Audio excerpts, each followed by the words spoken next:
Boonaan yommuu ishee ta'uu hubatu akka nama sammuu fuudhamee osoo fiiguu kufatee kufe. Gaafa ka'us siifan daree barnootaa galtee jirti. Barattoonni Boonaa bira jiran daqiiqaa muraasaaf itti bohaaran. Maal mucaan kun shamarran argee hin beekuu? Jedhanii itti qoosan.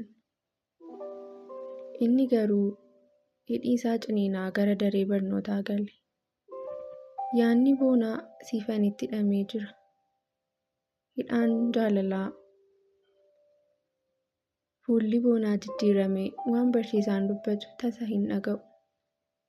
Garuu daree barnootaa jira. Sammuun isaa ka'i Boona maaliif teessa siifan barbaade jedhee itti dheekkama.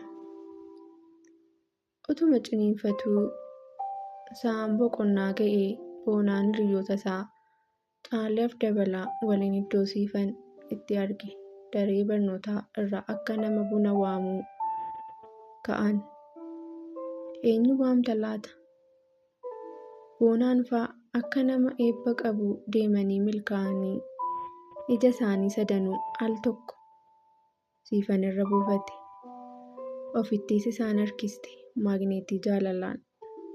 Caalaaf Dabalaan nama dhaabbatee ilaaluuf waan jaarsummaa dhufan fakkaatu. Erga nagaa waaqaa wal gaafatanii booda tapha eegalan. Har'a Boonaanis laphee isaa isa doofaa sana qaroomsee dursee maaliif badde jedhe.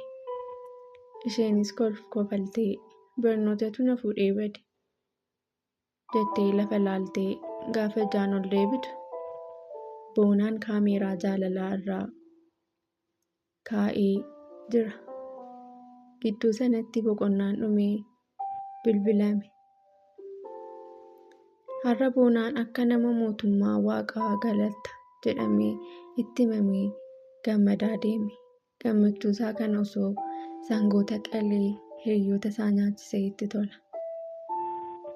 Laftis erga dhiyee Boonaan gola isaatti galee duddaan ciisee girgiddaatti mana isaarraa suuraa guyyaa sammuu isaa siifan keessa laale. Turtii sa'a muraasa booda sa'aan irbaataa waan ka'eef harmeen Boonaa deemaa Boonaa waamaa jettee obboleettiitti ergite.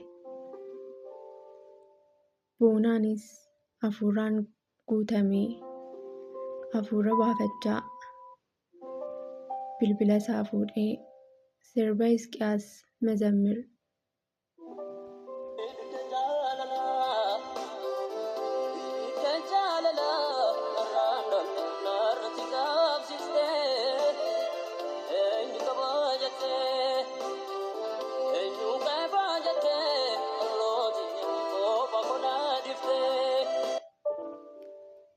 kan jedhu waliin akka nama mana muuziqaa jiruu waliin sirbaa.